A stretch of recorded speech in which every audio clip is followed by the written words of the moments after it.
here she is in all of its glory. I'm apologize, it's a little muddy. But, yeah, here she is. A little bit of background on this four-wheeler.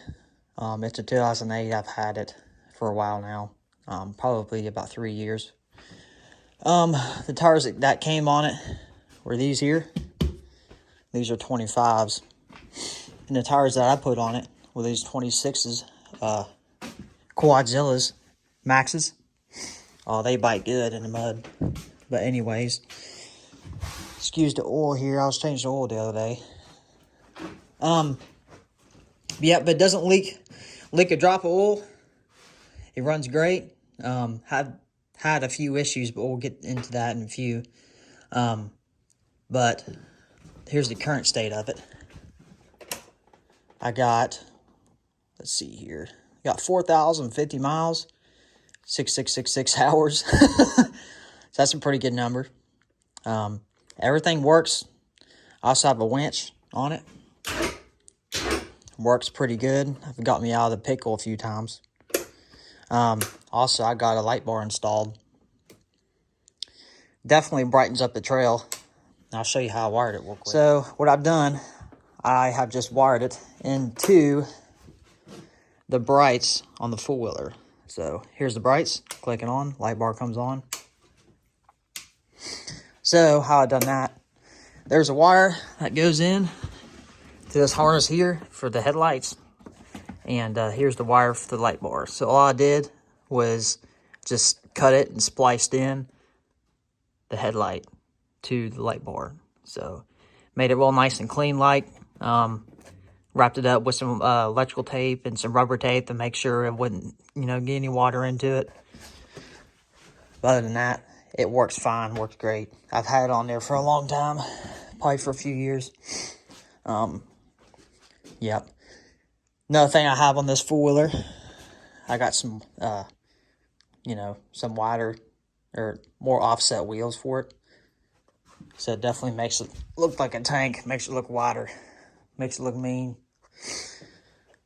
But this four-wheeler is not made for speed. I tell you what, max speed is probably around 55. That's just because I do have bigger tires on it. Makes, I don't have a gear reduction on it. So it's definitely a little slower than the average 500 if you have the stock tires. So other than that, it still has enough power to get up hills, haul anything you want. I mean, this thing has loads of torque compared to the horsepower numbers. Not the best. I do see this a lot on 500s of this year. This front rack here, they'll break. So, I've seen a lot on them, which is not that big of a deal. I would say the reason it broke, because I clipped my winch on here, and sometimes I've tightened it up too much after I've got done using it, and it puts a lot of stress on the rack. So, if you have a winch, I would recommend not doing that, because you probably will break your rack. But I've seen it on several of 500s of this year. But, tips and tricks to not break it, I guess. But 2008 Honda Foreman, I think it's between 2000, 2003 to like 2011 is the golden age for these 500 Foremans. So this is 2008, so it's right smack dab in the middle. This one has an electric shift, as you can see. It doesn't have a foot shift, and it's got a power steering on it as well. Power steering 4x4. Here's the 4x4 switch. So you just click it 4, click it to 2. It doesn't have like a diff lock or nothing, but there is a good way to get around that, and I can talk about that here in a minute. But just want to show y'all walk around the four-wheeler. Also here is a pull cord to start the four-wheeler if your battery ever goes dead or whatever while you're on the trail. I've had to use that before. Have had a battery go out on the trail. Here's actually the old one here. So it's got a fairly new battery. I've had it in there for a few months. So, but anyways, yeah, let's get on with some issues I've had. So these are pretty common issues with any four-wheeler. I've replaced the bearings probably about 3 times. But with oversized tires like I have here, very common when you have bigger tires. Another thing, replaced all the brakes around. That's just normal maintenance, you know. This thing has 4,000 miles. So I give that pretty good. They didn't even need to replace. I just replaced it, you know, when I bought the thing. I went ahead and replaced all the bearings. The axle bearings on both sides were out, and the bearing on the drive shaft was out. And then both the fronts, they were all fucking broke. So here's the tires that came with. These, I think I already talked about that anyway. There is a big problem with the hand shift, the electric shifting. This thing will start throwing a code, like whatever gear in, it won't let you shift. So one time this happened to me. I was out on the trail. Good thing I had it like in 4th gear. Whenever it got stuck, it started flashing like 5, or it was like 3 to 5 times or something like that. The gear selector would, you know, flash. But I looked it up on some forums on the internet and discovered a lot of people have that problem. And what it is a sensor. If it'll focus, hold on.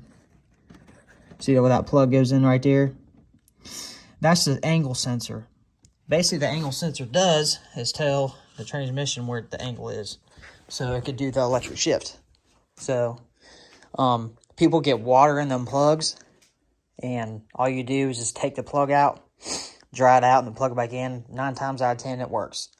But on mine it didn't work, so I went ahead and replaced it. And I went ahead and put a lot of some dilithium grease inside of the plug, and that ended up working. So, and this thing's been, you know, swallowed in water before, and it's never happened again. This was like a year ago, like right when you know, it's probably, well, I've been longer than that, because it was actually right when I got the thing. It was doing that. That's why I got it for a better deal. Yeah, these things go up on Facebook around my area for like $4,000, and I bought it for 25 because of that shifting thing. He didn't know, you know, what was going on with it. But other than that, why does this thing keep on not focusing? Here we go, focusing now. But that's been some problems. Also, right now I've been having a problem with the fan won't come on whenever it gets the temperature. While you're riding the thing, it doesn't really matter as long as you're up to speed. But if you're going through some technical stuff, like in the woods, and you're going slow, it has a tendency to overheat. That's why it has the fan. So a lot of times there's a sensor down at the bottom here.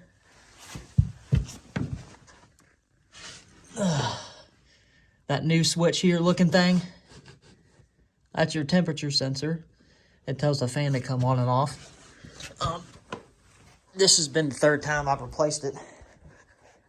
And I replaced that sensor about 2 weeks ago, and it's already again not working. So basically what I'm going to do, I'm just going to go ahead and jump it through a switch so I can manually turn it on and off.